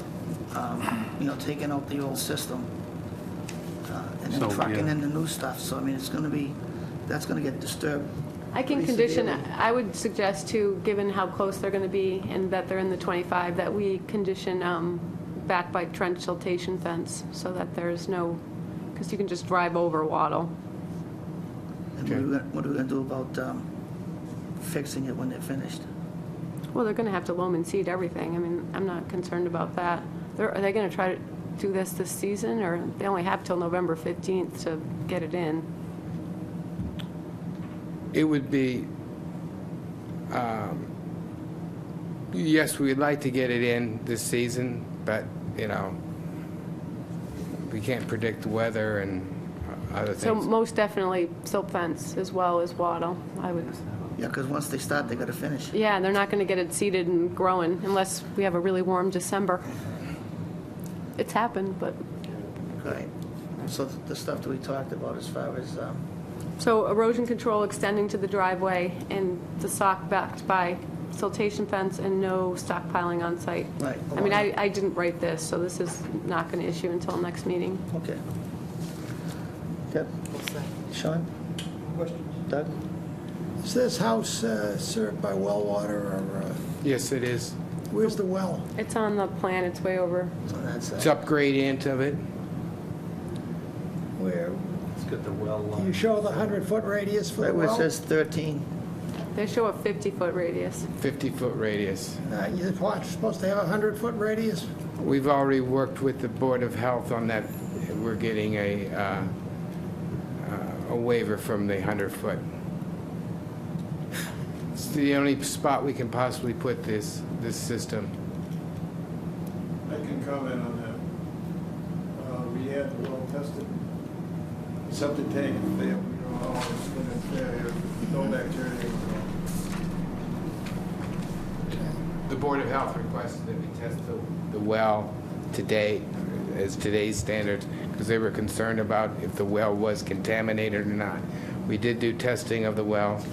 It was not, there was no contamination found. So they allowed us to locate the system where it's shown on the plans. All right. Okay. All right, so we need to continue. Does No, anybody have- no, we don't. What? Why do we need to? I thought you said we need- Oh, I'm sorry. There's no number. I probably wrote that it needs to continue and. Second. All those in favor say aye. Aye. Opposed? That's unanimous. Thank you. Plus you said you hadn't written it anyways. I'll draft it for the next time, though, so hopefully it can. Okay. All right, next one is 242, no number, 240 Charles Street. I'm sorry, this gentleman here, was he here, was in a butter or? I guess he's the owner? Okay. What's the matter? Yeah, he was the owner. He was the owner? The guy Okay. seated was the owner, yeah. Okay. Is the owner. Yeah, we're all set. All set? Yeah. Okay. I'm Richard Ware, the Greater Lawrence Sanitary District. And back in 1999, the district, before me, came before the Conservation Commission to install 3 digester tanks at the wastewater treatment plant and a support building in between those digesters. And they're shown in purple here, and the building is here. So those were constructed between 2000 and 2002, and the design included provisions for a 4th future digester. You'll be hearing from our engineer, CDM Smith, and Mary Rimmer. A little later, I'm just kind of setting the table, if you will. In 2013, the district had an organics to energy study done to see if it was feasible to take in food organics, which, as you probably know, have been outlawed as of October 1st of 2014 from being sent to landfills for anybody that generates 1 ton of food waste or more a week. And that is probably includes most of the large grocery stores, larger restaurants, cafeterias, et cetera. So the study in 2013 did indicate that it was feasible and cost-effective for the district to look into this further and do our design. The district pays approximately $2.5 million in electricity, and this project will allow us to produce electricity, so we're pretty much off the grid. Also, the cost of the renewable energy credits and the alternative energy credits that it could gain through the state of Massachusetts is a substantial amount of money that would basically pay for the loan for the construction. So we had CDM Smith start preliminary design, and they've progressed fairly to a large degree to over 60% design, enough so that we could present plans and the project to you folks. In conjunction with that, we negotiated with the town of North Andover to amend our existing host agreement, because there will be a few more trucks per day coming down there.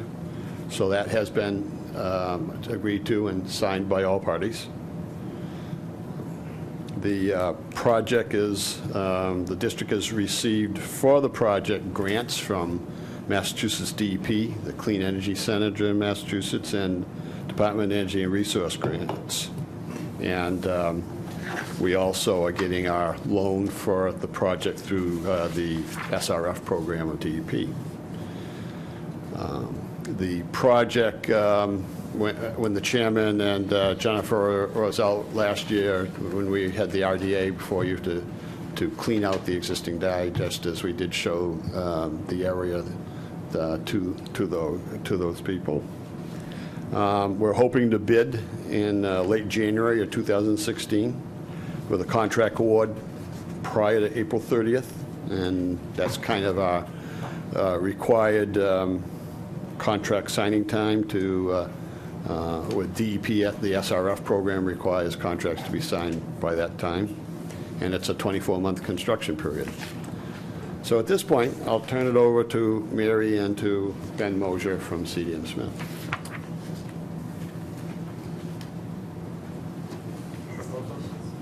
That's existing.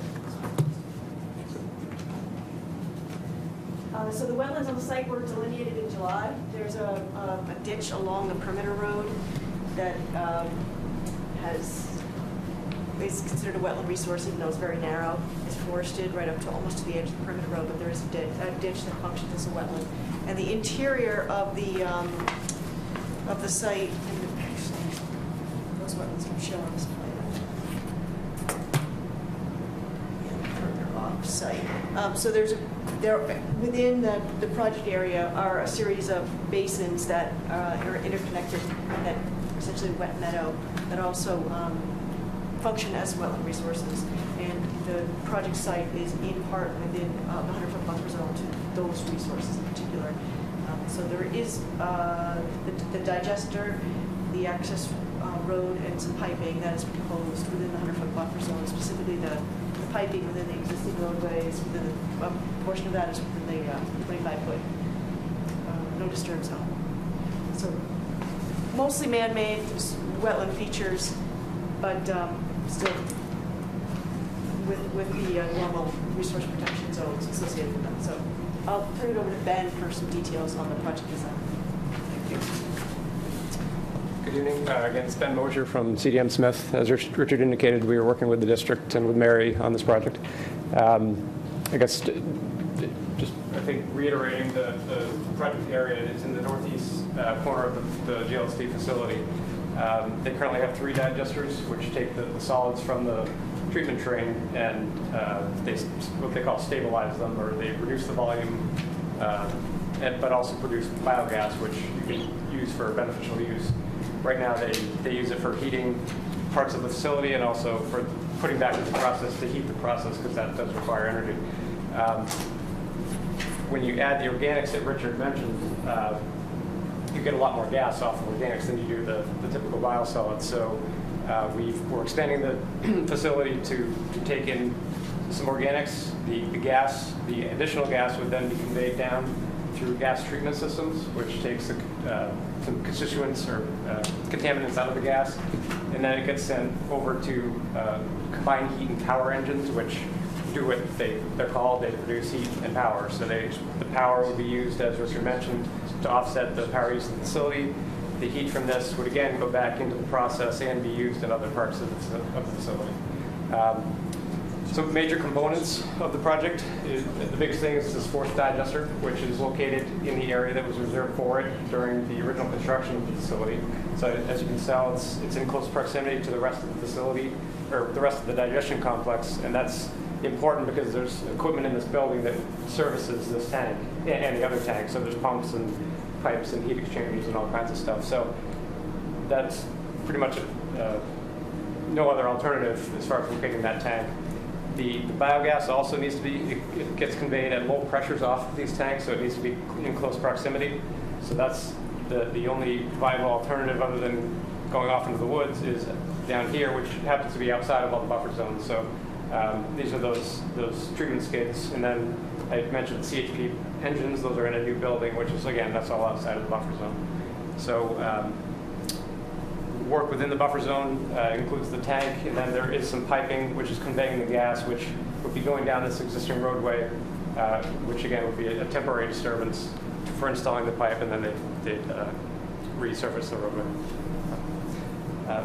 Those are the major components. The aspects I missed or questions that we can answer for you? Do you show the pathway of the piping that is within the 25-foot no disturb zone? Good segue.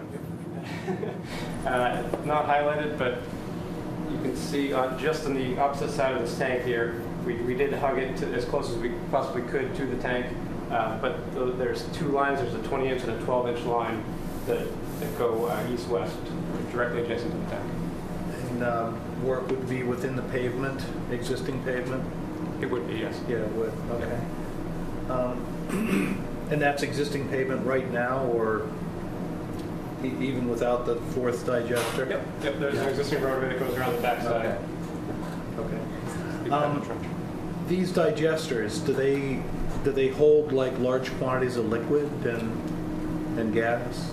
They do. Each tank can hold 1.4 million gallons of what we call biosolids, or product being digested. Yep. And then the top head space right above the liquid is where the gas accumulates and gets collected.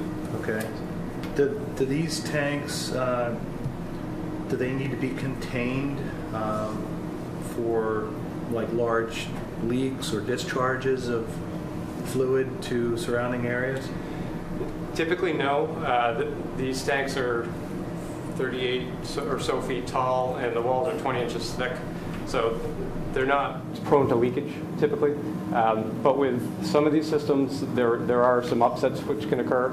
And that's the subject of the past project that Richard mentioned, where right now they're under construction of a system that mitigates and prevents and potentially collects, if the worst case happens, it would collect that product. So there is a containment system, to answer your question. There normally wouldn't be, but under this project there is one. And that containment system is built into this fourth tank as well. There's gutters around the top of the tank, which isn't shown in detail, but around the top circumference of it. And there's a secondary containment berm, which would surround the tank as well. Would the secondary containment berm contain the entire contents of the liquid in that tank? No, it wouldn't. Typical with all the other tanks on site, they're large volumes that aren't prone to leakage, and you wouldn't typically design a containment for that full volume. It's not chemical systems, yes, and there is a small, little chemical tank that we would do full containment for, but for the full process tank volume, that wouldn't be contained. So other than a berm, did you mention that there was another containment system built into this project? Well, for the tanks, there's a collection system, so the gutters around the top, and then there's essentially a Jersey barrier style containment around the tank. So that's it. That's it. Yeah. Okay. The containment berm is kind of dual purpose. One is, as you probably have heard in past years, we've had issues with material expanding and coming out the top, and that's why we put gutters in. And in case the gutters ever had a problem, we put a secondary containment around. So not for the full volume, but the other reason for the containment curb is because, as Ben mentioned, there is methane gas that's generated from the sludge, and so we really wanted to have a berm there for a secondary reason, which was you can't really mow grass in that area. There's a 10-foot clearance by code away from the structure, so the berm kind of keeps our maintenance people and people running mowing machines out of that area that's what they call a Class 1 Div 1 area, exposure-proof the outside is a Class 1 Division 1? Outside that tank is? 10 feet away. Wow, okay.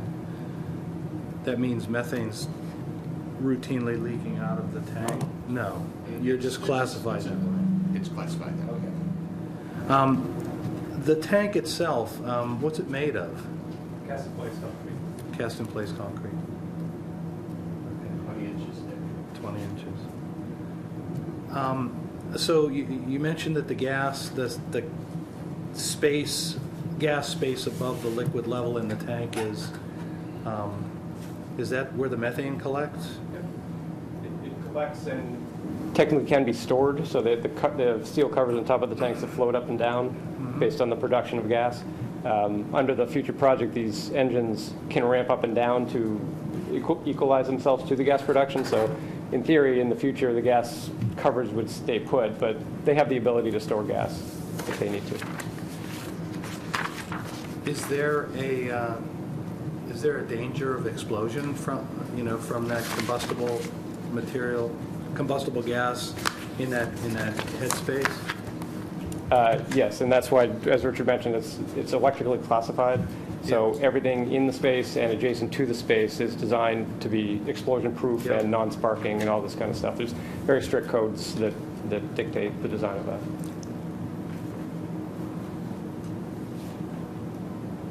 Okay, no more questions. Good questions. That's enough. Keep in mind, we already have 3 of those gates. Yeah. Any change to the stormwater management plan that you have on site now? Will this make any change to your stormwater management? Big picture, no, but locally, yes, because we're adding some new systems here. Right now, as Mary mentioned, there's the existing swale, or I guess we call it swale, which was constructed in the 70s as part of the original plant design, which has become a wetland. So that's what we flag, and we're not touching, and it's remaining unchanged. The remainder of the runoff from the digestion complex area is conveyed down to a culvert across the street and through some additional wetlands. I don't know if they're classified or calling anything special, but it is conveyed in that direction. You have a different plan that shows all that. It's up in front of them, but... Oh, what they're looking at there? Yeah, so that's more or less what we're looking at here. So it's conveyed across the street and down and eventually to the river. In the future, same flow path. We're adding, I think, one catch basin. Not shown on. It's on, you don't have the right plan up, but there is a plan with it. It has a shut-off on it, too, it looks like. The one that comes out of the digester there? That is the overflow from that secondary containment area. But there's also, on the left side of the screen, there's a catch basin and a drain that goes east-west, so up and down the page. So we're piping that, which is a change. There's some swales being added right in the middle of the page there, just to the top side of those long rectangles. So that's conveying it, basically rerouting it, but it's going in the same general direction. We're also adding gravel infiltration trenches around all the new structures, and that's detailed in the stormwater analysis. So that's offsetting a lot of our impact. The other thing to be aware of is the new tank is actually, it may appear to be impervious, but the runoff from the tank actually goes into the tank itself, just the way it's designed. So that's taking away some stormwater.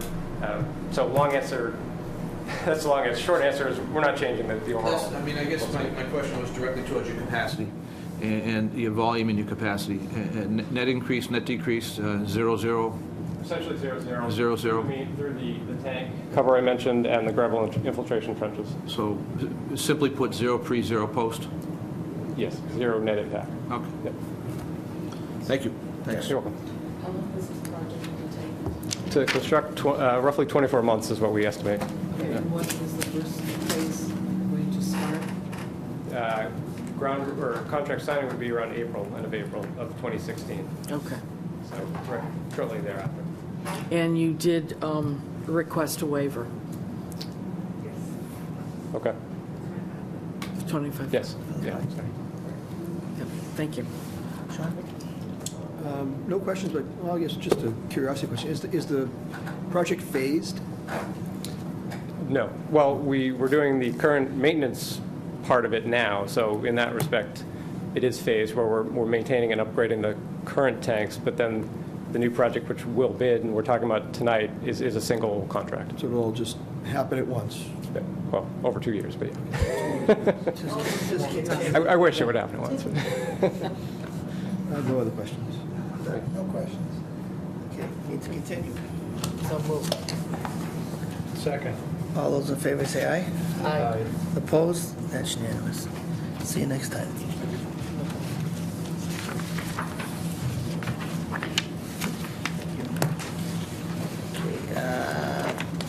General business, 242-1652, request to continue to November 4th. So moved. Second. All those in favor say aye. Aye. Opposed, and that's unanimous. And next one is 242-115, PCOC request, 136 Cotton Lane. So Heidi reviewed this. The as-built that's required is not of the house, it's required of a stormwater structure that's on an adjacent lot. We have that as-built, it shows the rear elevation, everything appears to be constructed. Heidi did an inspection of the lot where the COC is requested and said it's in pristine condition, no evidence of dumping or, encroachment or anything. So she recommended PCOC for lot 18A. So moved. Second. All those in favor say aye. Aye. Opposed? And that's unanimous. Okay, next one is Ben just left. 242-1620 COC request for 179 Osgood. He's over there. He's here. You picked the perfect time to leave. Do we need him? Yeah, we do. We do? Yeah, we do. Okay. Okey dokey. I missed you, Ben. Sorry about that, I had to go get my file. Left it outside. But So Parson Barnard, Parson Barnard, I think we've submitted everything that you requested. There is a representative of the Historical Society here. They didn't want to put up a guardrail. They feel it's not conducive to the aesthetics of the facility. They want to try to keep it. I think a guardrail is going to bring focus to the fact that it's a parking area. They're trying to keep it kind of low key. And in 17, when that house was built, they didn't have guardrails. They put stones and that type of thing. Guardrail's such a lousy name to use. They didn't have cars either. That's right. But they had bumpers for their horse and buggy, just like they put in. They had pipes to hold the horses together, right? That's right. yeah, I mean, a post and rail would work, or a stone wall, but we as talked. it is, we could drive or plow right off the backside of that We thing. talked today, and Jen and I this morning at the meeting, and I drove I back have photos. past my garage on Sutton Street, and McAvoy Field put up a beautiful wooden rail. It's, 2 feet high, nice round poles in the ground, and it looks nice. Yep. I just have some serious concerns. Those boulders, the first snowstorm, they were rolling down the hill. I don't know, do they have any plans to even plow the parking lot over there? No. Well, they don't have plans on plowing it this year. They might next year. I mean, it's just, you know the routine. Ben, I don't have to tell you. Second of all, it's conditioned.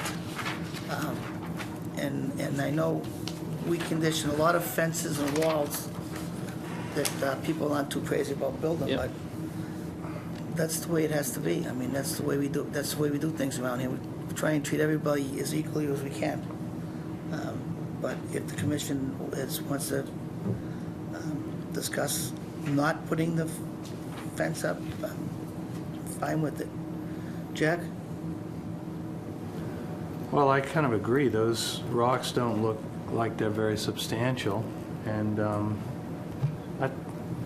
I mean, I don't have the clearest memory on this, but I do remember discussing the guardrail during the public meeting, and it was agreed that that's what would be done, so that's what we were expecting.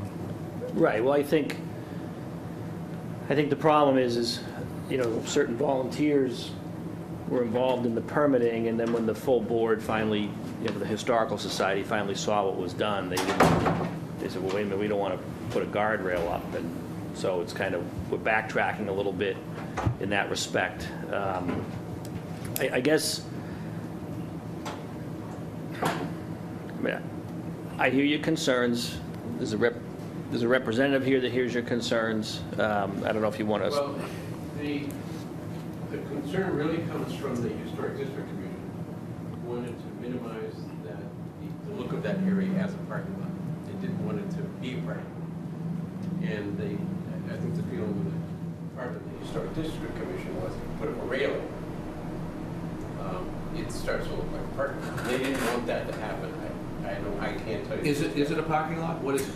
It's a parking lot. Is it a parking lot? If they don't want a parking lot, they should have said no I parking. mean, if you don't want a parking lot, then you have the option to... It wasn't, wait, No, but I'm saying... It's not a...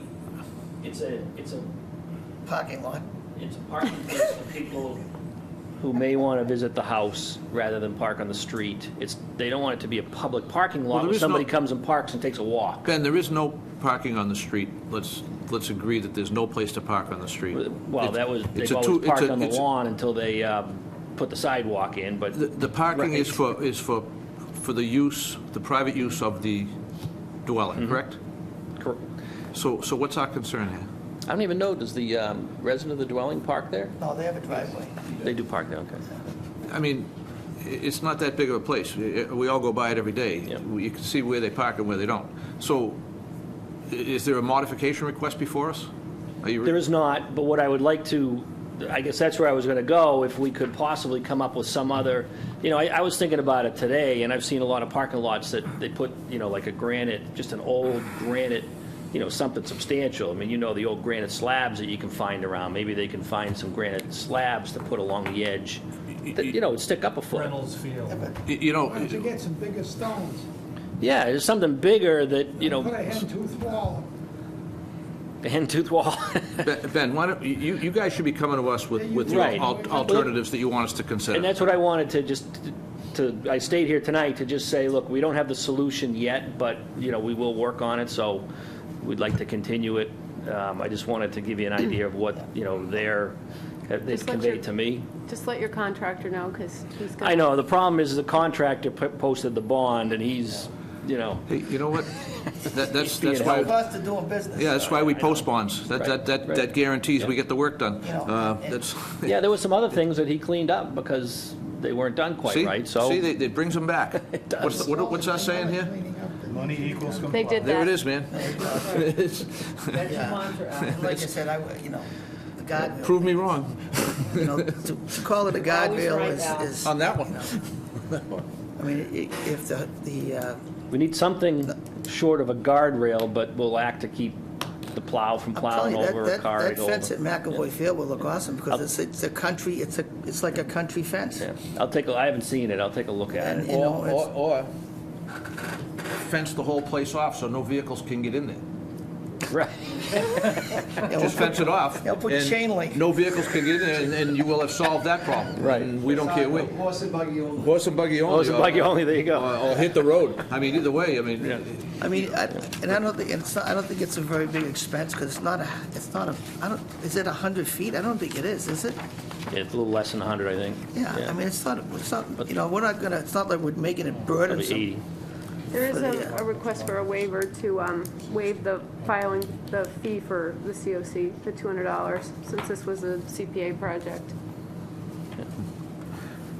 we should talk about that when we have a solution to this. Okay. Yeah. I don't think that's appropriate to discuss. Well, you're either going to waive it or you're not, so they're either going to pay it or they're not. You know what, we're gonna have to see what comes before us first. Okay. All right, let's not put the cart before the horse here. If we had a cart and a horse. Well, I know. Thank you. This horse and buggy thing is a Ben, recurring We opened up theme. for a lot of puns on that one, right? Ben, like I said, Because I'm not feeling very generous right now. Okay. no, and I mean, you We'll do- talk about it later then. Yeah, I mean, you do what you want, what you want to present. But I think you can see that from the general commission, that it's going to be hard pressed for you to push us off a fence. Well, come in with alternatives. You know, I mean, what's there now is a joke. And to say that you're not going to do anything, that's another joke. Because, like I said, if an applicant sits here and we make him put a 200-foot stone wall in his backyard, Yep. a homeowner, Right. I mean, you know, and then we say, okay, well, you don't have to do it. We don't play that game. So, Oh, I understand, and the commission, Ben knows. yeah. So you know how to advise your client, right? Okay, I will speak to the client, and we'll be back. That's outstanding. I All will, right, so you want I will- next meeting? next meeting, and I will at least give Jen an update, by email or letter as to where we're at, so. Okay, very good. Okay. So we need a request to continue. Second. All those in favor say aye. Aye. Opposed? And that's unanimous. Thank you. Thank you. Thanks. Thank you. Thanks, man. Okay, decision time. Okay, we can start without you. I don't have the decisions. Okay, first one is Raleigh Tavern, 242-1663. I'm looking for it. Looks like it says we have three. Got it in the pile here somewhere.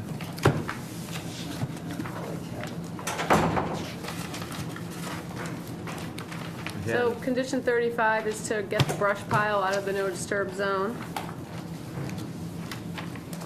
The bond's at $1,500, typical septic system bond. Wetland markers, condition 50. No dewatering proposed. And then all your standard fertilizer, brush dumping conditions. Just the one where I suggested markers, or is it the next one? This is. So we didn't review wasn't- this one. This was a okay, closing yeah, issue. This was last time. We just closed it tonight. Right.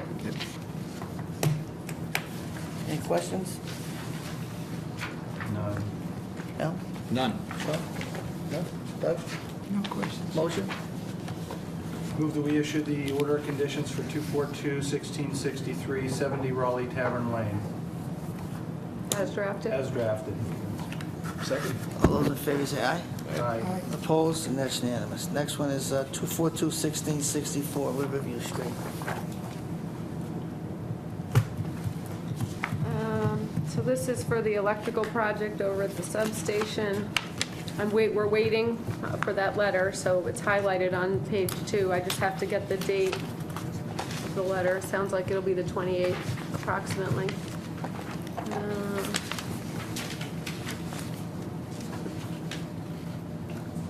32 is the resource areas, riverfront, BLSF, BVW, buffer zone BVW.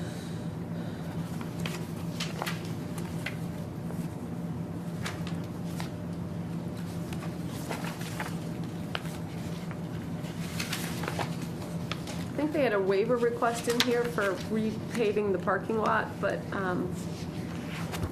they don't need a waiver to repave the parking lot, so we didn't do anything with that. Most of the work is over 100 feet from the river, so I put the bond at $3,500. I mean, it's a pretty big project, but not a lot of it's Pretty far away. there's not a lot of, I mean, it's in BLSF, but they're going to restore. There's no compensation or anything to be done, mitigation. The stormwater management conditions, there really were there's some swale, some trenching around the new structures to allow for infiltration. But they did give me a copy of their O&M plan for the facility, so I figured we should reference it in here and attach it. So that's in the stormwater conditions, condition 57 and 58 reference that stormwater pollution prevention plan that they have. I don't think they're proposing new catch basins, but on similar projects, we have condition 61 that if they do, they have to have the grease traps on them. They have dewatering, so the dewatering condition is in, sweeping of the roadways. And the standard. That condition 74, is that new? Lisa asked that we put that in there. Lou said they don't even really use those PHAs anymore anyway. You had said that. But so- Lisa, I remember when Lisa actually thought it was, Lisa just she thought it was asked- important, so. She said it as a standard condition. I don't know if the stuff's around and people can use it, if they have it, or, There's some right around, but pretty much nobody uses it. But it doesn't hurt Right. to have it in there. so, it's If they in there. can, they will, right? So it's not common? No, it's very, they use latex now. Okay. So we'll just, this one, we can vote on it, but I'll hold it until we get the NHESP. Okay. Anybody have any questions? Motion? I'll move that we issue 2421664 as drafted. Second. All those in favor say aye. Aye. Opposed? That's unanimous. This The one's- only, this one's pretty much the same as 70 Raleigh Tavern. Ben had asked that an as-built not be required, and this is the one that's just the dry well. So the septic part is out of jurisdiction, and the Board of Health will get an as-built of the septic system. Maybe we just condition it that whatever they provide to the Board of Health, they provide to us. Yeah. They're not gonna make them do an as-built for a dry well. Okay, so,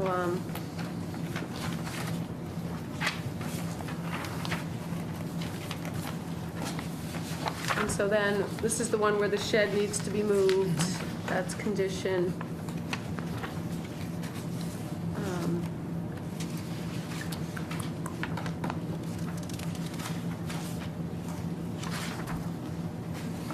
$35. Outside the 50-foot north build zone, or as they said. I only bonded it for $500. I mean, again, the only thing in jurisdiction is the drive well. I mean, there's access over the driveway, which is in jurisdiction to put in the septic system, but the entire system's out of the 100.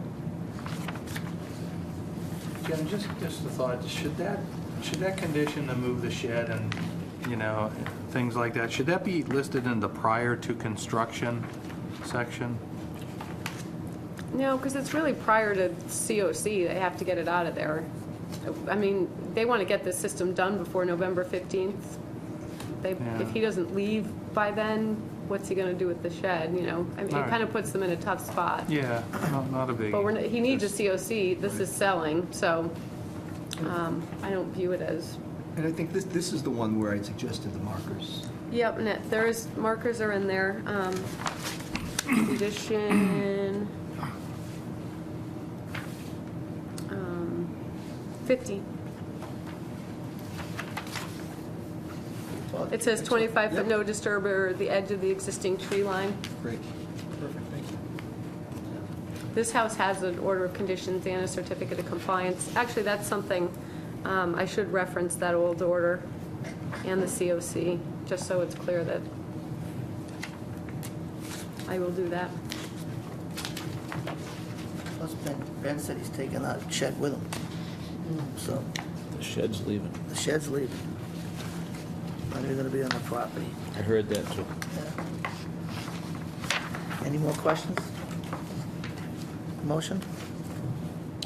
Move that we issue 2421665 as drafted. All those in favor say aye. Is it amended?